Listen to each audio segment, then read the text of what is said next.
Hey YouTube, it's Max.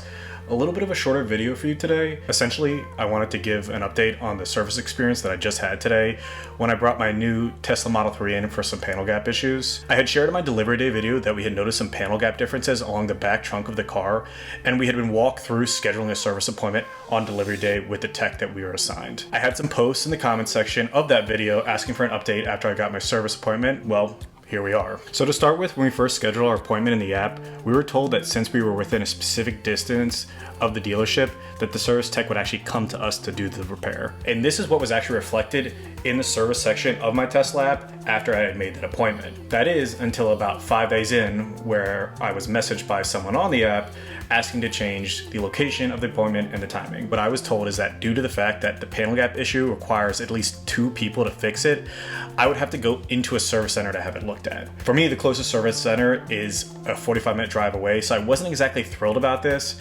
but I was willing to do whatever it took to ensure that I actually got what I paid for and that there were no issues. So the delivery appointment was updated, and I drove this morning in for my 9:30 a.m. appointment. Here's how it went. When I first arrived, they directed traffic of incoming cars to a specific service appointment line in the parking lot. There's really zero direction when you pulled up beyond that, which was a bit weird and inconvenient. I saw one person in front of me waiting in their vehicle itself, so I did the same for about 5 minutes until I decided to get out of my car and ask someone in the service center what was going on, which was the right move. You weren't supposed to wait in your car. So I went into the service center and was greeted with friendly Tesla staff who sat me down and walked me through the panel gap issue, very similar to the person who I had actually talked to on the day I took my delivery. And what they basically said is any type of vehicle is prone to having some type of panel gaps and some slight unevenness between the panel gaps from one side to the next. What they do is they actually check for panel gaps in final inspection and measure to make sure they are within the threshold. And something that they also told me that I didn't actually have the specific number before, but the margin of difference that they allow is actually 5 millimeters. So if you're ever curious, a 5 millimeter difference is what they find to be acceptable. The service tech then accompanied me to my car where he inspected and measured the gaps and told me not only they were within the 5 millimeter threshold, but they were actually pretty good compared to most people that come in with panel gap issues. So I guess that's a good thing. The entire inspection took about 2 minutes, and while they found no issues, I'm still personally glad that I went in just for the peace of mind. I just found it a bit frustrating that I had to make the long drive for that determination that required zero work on Tesla's part. It would have been a little nicer if they at least sent a tech out to my house first to ensure that I didn't actually have an issue, and then scheduled me for a follow-up appointment if they determined I needed work. It would have saved me a lot of time and effort. But I guess that's too much to ask. If it was any consolation, they actually did let me charge for free after the appointment was done.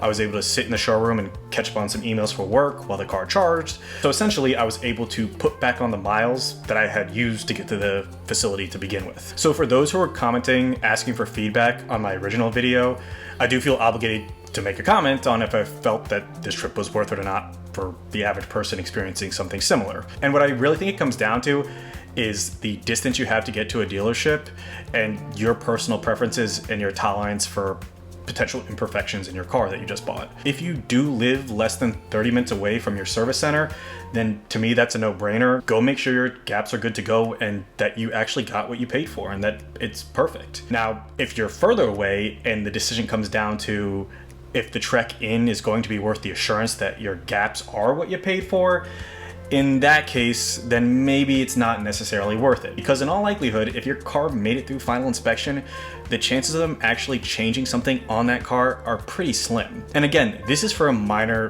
visual panel gap differences that I'm talking about. If you have some serious issues or concerns, by all means, take it in before they try to charge you for it. But for these smaller issues, be ready to make that drive in just to hear your tech tell you that fixing that to make it perfectly even would cause more actual damage to the car than the minor visual defect that you're seeing. Anyways, that's all I really had for today. Right now, I'm in the process of producing a longer video that I'm hoping to get out by this weekend on the top 10 lessons learned before buying a Tesla that I went through and things I think everyone who's buying this car should consider before, during, and after your delivery. Hoping to get that out by the end of the week, so if you want to see that, please make sure to hit that subscribe button, and if you want to, turn on notifications for this channel so you know when I post a new video. But as always, if you like this content and you want to see more, please like, comment, and subscribe to see more. Thank you all for the view so far, and thank you for watching this video. Until next time.